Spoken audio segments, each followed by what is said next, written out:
Selamat datang kembali di pembahasan mendalam kita. Kali ini kita mau bongkar satu aturan kunci nih dari buku Brain Rules-nya John Medina. Aturan nomor 10. Intinya, penglihatan itu rajanya indera. Betul sekali. Indra yang paling dominan. Iya kan? Nah, kita mau gali nih, kenapa sih mata kita ini bisa sekuat itu? Dan apa dampaknya buat cara Anda belajar atau nyerap informasi? Ada cerita menarik loh soal ini, tentang gimana mata kita bisa ngerjain indera perasa kita. Yang soal anggur itu ya? Nah, itu dia. Pernah nggak sih Anda kepikiran seberapa kita bergantung sama mata? Ada studi menarik nih, ke-54 ahli anggur profesional. Mereka dikasih anggur putih, tapi dikasih pewarna merah. Tanpa rasa tambahan loh. Hasilnya gimana coba? Haha, iya itu studi klasik yang keren banget. Hasilnya yaitu tadi, mereka semua para ahli loh ini, mereka mendeskripsikan anggur putih itu pakai istilah-istilah buat anggur merah. Serius? Semuanya? Hampir semuanya. Jadi penglihatan mereka itu benar-benar mengelabui indera penciuman dan perasa mereka yang super terlatih itu. Ini bukti kuat banget betapa dominannya visual dalam persepsi kita. Wah, gila juga ya. Berarti penglihatan ini bukan sekedar pemain figuran, tapi emang bintang utamanya. Katanya sampai makan hampir separuh sumber daya otak kita ya? Iya, betul. Hampir setengah kapasitas otak kita itu dialokasikan untuk memproses visual. Jadi ini bukan hal sepele. Kita itu nggak sekedar melihat pakai mata. Tapi ya itu, kita melihat pakai otak. Oke. Melihat pakai otak. Maksudnya gimana tuh? Maksudnya, apa yang Anda lihat itu bukan kayak rekaman video pasif dari dunia luar. Nggak gitu. Otak kita itu editor yang sangat aktif.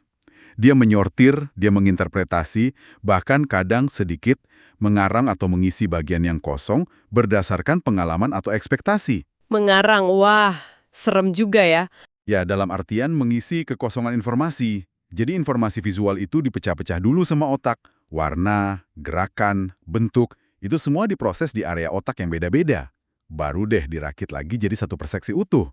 Nah, kayak kasus ahli anggur tadi. Otak mereka memutuskan melihat anggur merah karena visualnya bilang gitu. Meskipun hidung dan lidah mungkin kasih sinyal beda. Otak ngisi ekspektasi visual. Menarik banget konsep mengisi kekosongan ini. Berarti kalau otak kerja sekeras ini buat visual, logis ya kalau informasi visual jadi lebih gampang diingat? Ada istilahnya kan, tadi disebut pictorial superiority effect, efek superioritas gambar. Itu gimana cara kerjanya? Iya, PSE.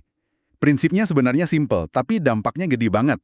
Intinya, Anda itu jauh lebih mungkin mengingat informasi kalau disajikan secara visual, dibanding kalau cuma dengerin atau baca teks aja. Jauh lebih mungkin ya, seberapa jauh bedanya? Jauh banget. Ada penelitian, orang bisa ingat detail lebih dari 2.500 gambar loh, beberapa hari setelah cuma lihat sekilas. Akurasinya bisa sampai 90%. Wow, 2.500 gambar, itu banyak banget. Bandingin coba sama informasi lisan. Kalau cuma dengerin penjelasan, setelah 72 jam, ingatan kita bisa anjlok, tinggal 10% aja yang nyantol. Cuma 10%, aduh. Tapi, kalau ke informasi lisan itu kita tambahin gambar yang relevan, daya ingatnya bisa lompat jadi 65%. Tunggu, dari 10% jadi 65% hanya karena ada gambar, beneran? Beneran! Itu kekuatan visual, makanya disebut efek superioritas gambar. Gambar itu unggul. Gila, bedanya signifikan banget ya. Kayaknya kita sering banget ya meremehkan kekuatan gambar ini. Terus, kalau gitu, kenapa teks jadi kurang efisien? Kan kita udah biasa banget baca, bahkan baca cepat. Nah, ini dia bagian yang agak kontraintuitif mungkin ya. Buat otak kita, teks itu pada dasarnya cuma kumpulan gambar-gambar kecil yang kompleks. Huruf itu kan gambar. Otak harus kerja ekstra keras ngenalin fitur tiap huruf, lengkungannya, garis lurusnya, titiknya, baru bisa dirangkai jadi kata, terus jadi makna. Oh, jadi kayak puzzle kecil-kecil gitu ya? Betul. Kayak ngerakit puzzle satu-satu. Butuh usaha dan waktu. Sementara kalau lihat gambar utuh, ya kayak lihat pemandangan langsung, lebih cepat diproses, lebih kaya informasi, dan lebih gampang nempel di memori jangka panjang. Makanya teks, sepintar apapun kita bacanya, tetap lebih melelahkan buat otak dibanding gambar. Wah, ini implikasinya gede banget ya, terutama buat dunia kerja atau pendidikan. Misalnya nih, presentasi PowerPoint yang isinya slide penuh teks, poin-poin gitu, yang sering kita lihat kan. Iya, itu contoh klasik. Berarti itu sebenarnya cara yang paling nggak efektif dong ya berdasarkan aturan ini? Bisa dibilang gitu, kalau kita pegang aturan dominasi visual ini. Slide PowerPoint itu rata-rata isinya hampir 40 kata. Padat banget. Otak kita itu nggak dirancang buat nyerap dinding teks kayak gitu secara efisien. Apalagi dalam format presentasi di mana ada visual dan auditoris barengan. Jadi gimana baiknya? Ya pesannya akan jauh lebih nempel, lebih dipahami, kalau Anda berani pangkas teksnya habis-habisan. Ganti pakai gambar yang kuat, grafik yang jelas, atau visual lain yang relevan. Teksnya seminimal mungkin. Ingat kasus USA Today nggak? Dulu kan mereka bikin gebrakan tuh. Oh iya, koran yang visual banget itu ya? Betul, banyak foto, grafik warna-warni, berita pendek-pendek. Awalnya kan dicemooh tuh, katanya kayak komik. Iya, saya ingat. Tapi ternyata sukses besar kan? Nah, itu dia. Karena mereka, sadar atau enggak, nerapin prinsip ini.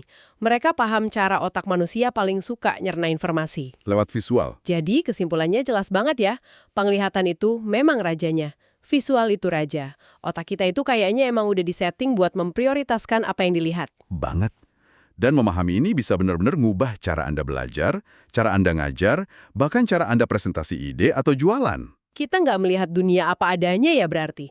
Tapi lebih ke versi dunia yang udah diedit sama otak kita. Terutama berdasarkan input visual. Tepat sekali. Dan penting diingat, persepsi visual ini bukan rekaman pasif, tapi konstruksi aktif dari otak. Makanya visual itu nggak cuma lebih menarik perhatian, tapi secara fundamental emang lebih efektif buat bangun pemahaman dan ingatan jangka panjang. Jadi, kalau kita nggak manfaatin visual, Ya kayak sengaja milih jalan yang lebih susah buat nyampein pesen. Sayang banget kan? oke, sebagai penutup nih, mari kita coba renungkan bareng-bareng. Tadi kita udah bahas soal presentasi ya. Tapi selain itu, coba Anda pikirkan deh, di area mana lagi dalam hidup Anda sehari-hari, Anda bisa lebih maksimalin kekuatan super indera penglihatan ini. Mungkin buat belajar hal baru biar lebih cepat nempel, atau buat mastiin ide brilian Anda lebih diingat sama orang lain. Gimana caranya Anda bisa lebih banyak menunjukkan, bukan cuma mengatakan? Coba dipikirkan ya.